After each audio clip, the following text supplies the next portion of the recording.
Hola, mi nombre es Milena López, soy contadora pública y hago parte del equipo de Inomatos Consultores Contables. El día de hoy queremos contarles el proceso que deben llevar a cabo para la constitución de una sociedad en Colombia. Muchas personas tienen ideas de negocio, sin embargo muchas de ellas fracasan en el camino. ¿Por qué? Por una mala planeación financiera, por no elaborar un presupuesto adecuado, por no conocer el sector o el segmento al que quiere dirigir la comercialización de sus productos o la prestación de sus servicios. Las empresas que buscan, ellas siempre quieren tener una utilidad en el corto plazo. Sin embargo, bien sabemos que la constitución de una sociedad en Colombia no va a requerir en el corto plazo utilidades. En su mayoría o en los casos van a generar pérdidas mientras la empresa genera en su ciclo de vida un crecimiento y se sostiene en el mercado. Eso es lo más importante cuando se está creando la empresa. Muchas personas que vienen y nos consultan dicen querer crear una empresa en Colombia.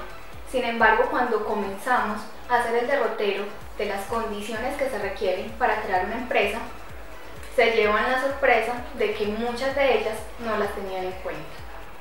Es de anotar que en Colombia cerca del 23%, del 100%, digámoslo así, de su participación en el mercado, el 23% crecen o se crean empresas diariamente, pero en la misma proporción se retiran empresas o cierran empresas en el sector, en cualquier sector que haya. Eso también es importante porque no se está evidenciando un crecimiento en la economía, ni se está evidenciando que realmente las empresas superen esos obstáculos en el tiempo y se mantengan.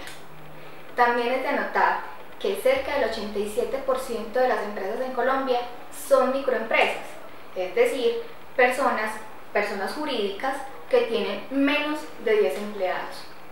Es un reto muy importante si las personas que hoy tienen ideas de negocio desean formalizarlas. Primero, es importante determinar qué camino va a coger, si es necesario o no constituir una sociedad para poder llevar tu idea de negocio. No siempre es viable montar una empresa, sino que primero se avanza en el camino del reconocimiento empresarial para después hacer la formalización. Muchos independientes deciden hacerlo de esa manera y una vez se encuentran fortalecidos en el mercado, deciden formalizar realizando el proceso de inscripción en las empresas.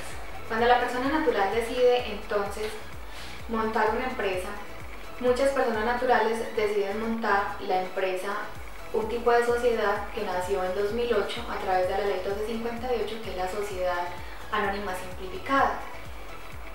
Ese tipo de sociedad permite hasta con una sola persona constituir una sociedad en Colombia.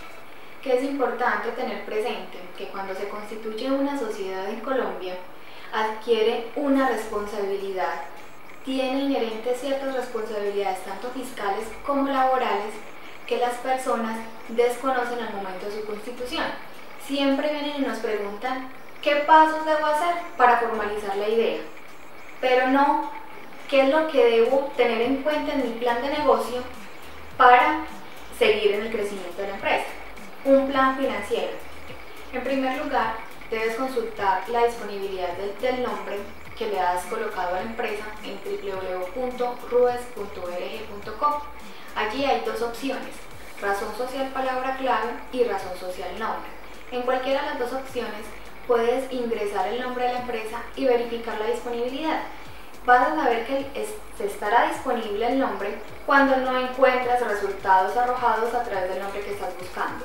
O también, si encuentras nombres similares, consulta bien si puedes utilizar ese nombre o no, o busca otras alternativas para el nombre que le quieres dar a la empresa.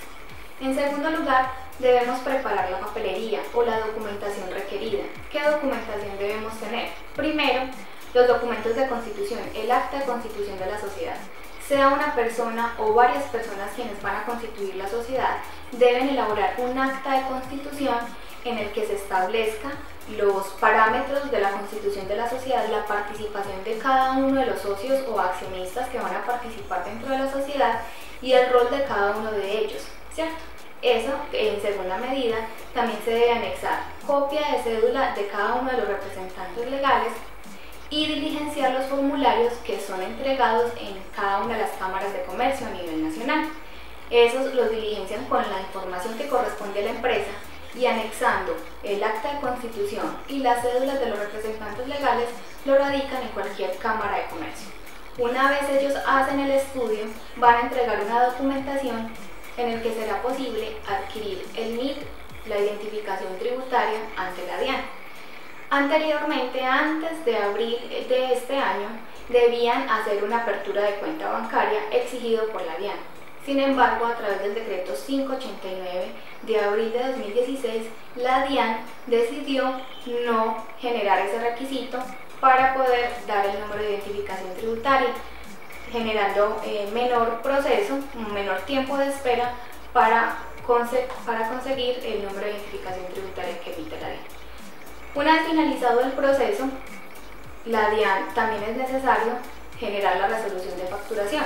Recuerden que van a comenzar unas obligaciones fiscales que no van a lograr evadirlas de cierta manera, y más que en este momento la DIAN está en persecución de aquellas personas que están evadiendo impuestos directamente. Entonces siempre será nuestro consejo de cumplir con dichas obligaciones para que la empresa de esa misma manera sea sostenible. Por último, la DIAN por fin nos emite el número de identificación tributaria a través de un documento que ustedes conocen, que es el Registro Único Tributario, RUT. Con ese documento debemos hacer el proceso de resolución de facturación. Ellos nos van a autorizar a utilizar un rango de facturación, y segundo, vamos a solicitar la firma digital.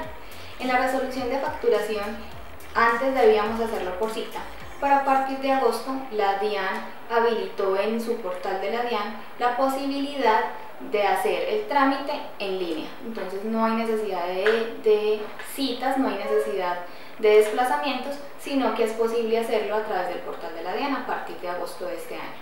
Segundo, la firma digital. Para la firma digital sí se hace necesario solicitar cita en la DIAN, pero la cita es ágil y de esa manera poder terminar de completar con los requisitos para iniciar con el proceso.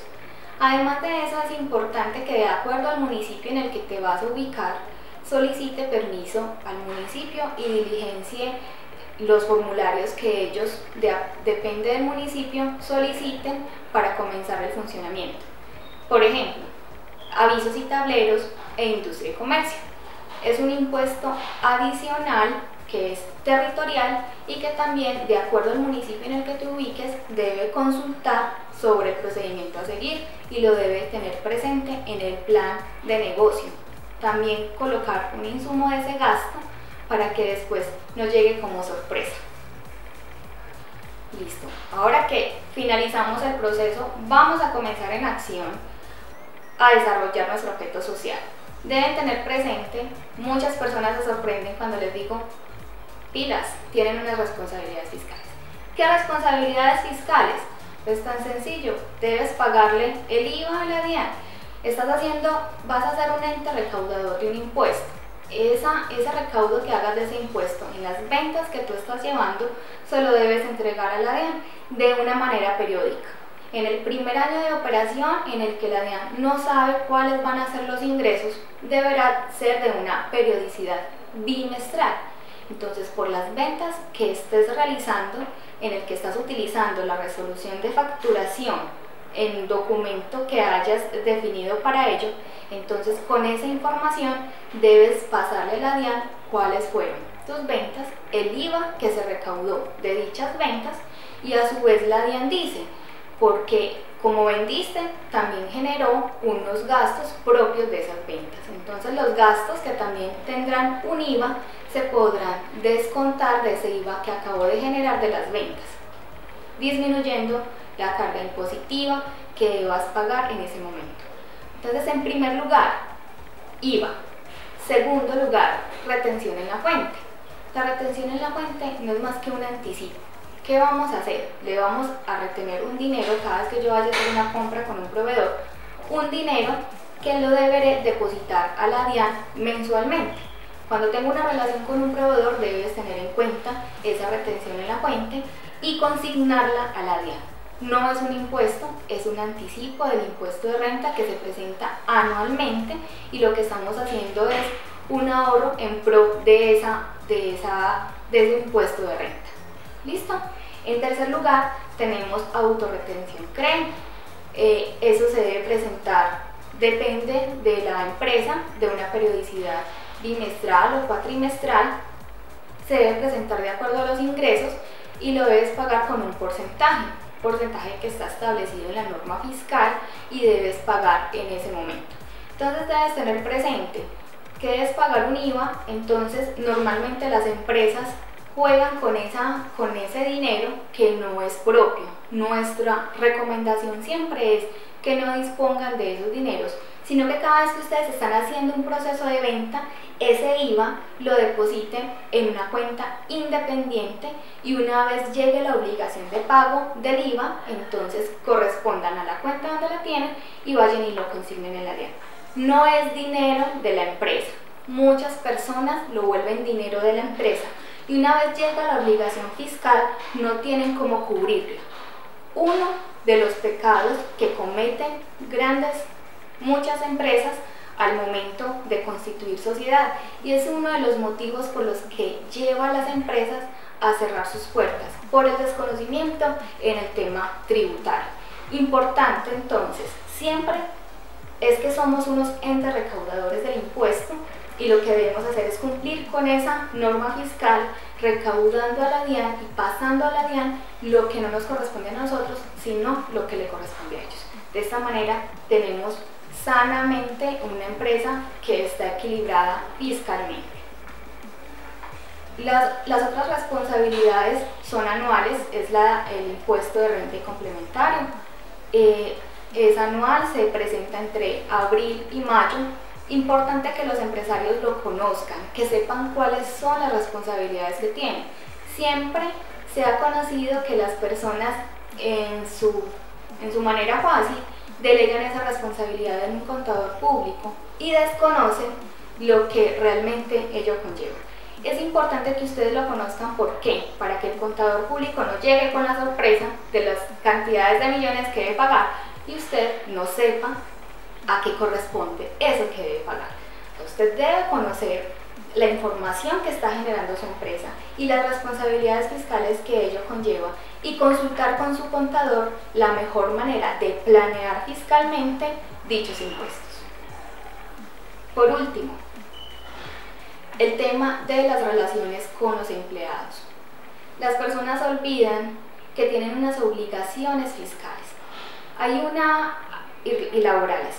Hay una entidad al igual que está la DIAN, está la UGPP, que muy pocos conocen, que cada vez que uno la menciona, ¿qué es esto? ¿De dónde salió? No sabía, no la conocía. La UGPP es una hijita de la DIAN, son hermanitas. Entonces, de la misma manera que la DIAN impone sanciones a nivel fiscal, la UGPP impone sanciones en términos laborales. Evasión laboral se presenta todos los días, elaboración de contratos que no corresponden a la realidad del objeto social de la empresa y que están evadiendo directamente a los aportes al sistema de seguridad social. ¿Qué es importante entonces? Cuando estamos constituyendo una sociedad, la persona jurídica debe matricularse en las diferentes entidades del sistema de seguridad social, Caja de Compensación Familiar, ARL y cada una de las EPS y pensión que decida el empleado en primera instancia. Deben tener presente que tanto salud y pensión es elegida por el empleado, pero la caja de compensación y riesgos laborales es elegida por el empleador. En esa medida debemos nosotros matricularnos como empresa ante esas entidades y posterior a ello matricular a los empleados a esas entidades. El proceso se demora. En SURA normalmente se puede demorar una semana, en la inscripción solamente del empleador. Importante que lo tengan presente para que al momento de vincular a una persona tengan en cuenta los tiempos y no cometan el error de muchos empresarios de comenzar a colocar a una persona a laborar sin estar afiliada al sistema de seguridad social. Ahora bien, otra de las responsabilidades que tienen las empresas es con el tema de liquidación de nómina, prestaciones sociales y seguridad social. En este punto, muchas empresas no hacen la provisión respectiva de lo que le deben pagar a sus empleados, y cuando llega justo el momento de hacer la liquidación de la prima de servicios a mitad de año, a final de año, del pago de la cesantía al fondo, del pago de los intereses a la cesantía, o cuando deben liquidar de manera definitiva por terminación del contrato de trabajo a un empleado, se encuentran con que no cuentan con el flujo de caja suficiente para cubrir esos gastos. ¿Qué es importante y cuál es nuestro consejo? Nosotros contablemente debemos llevar unas provisiones respectivas por dichos rubros, por prestaciones sociales y el descanso remunerado al que tiene derecho el trabajador.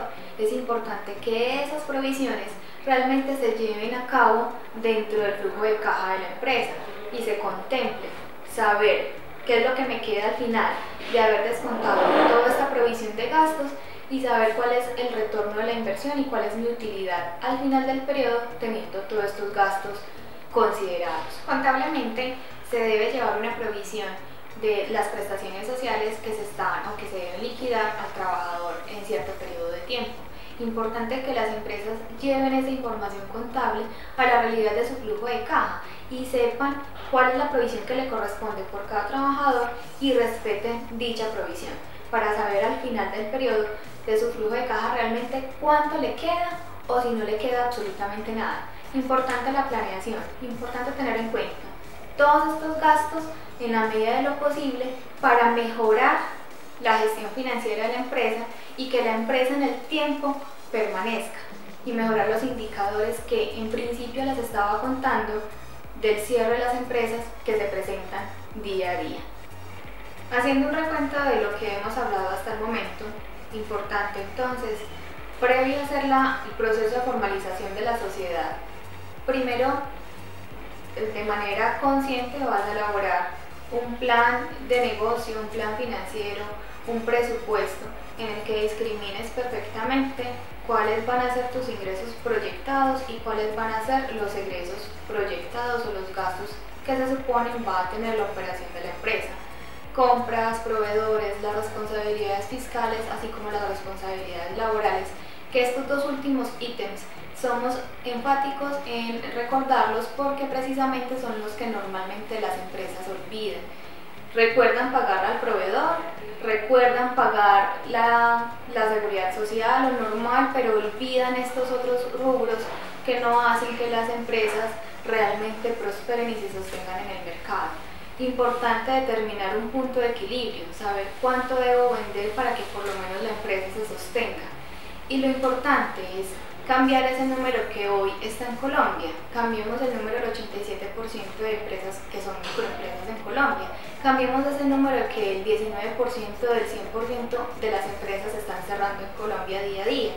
Cambiar ese número es fácil siempre y cuando seamos organizados en el proceso y elaboremos el plan adecuado. Es importante también consultar con un contador que le ayude a elaborar el presupuesto y de esta manera determinar el flujo de caja adecuado.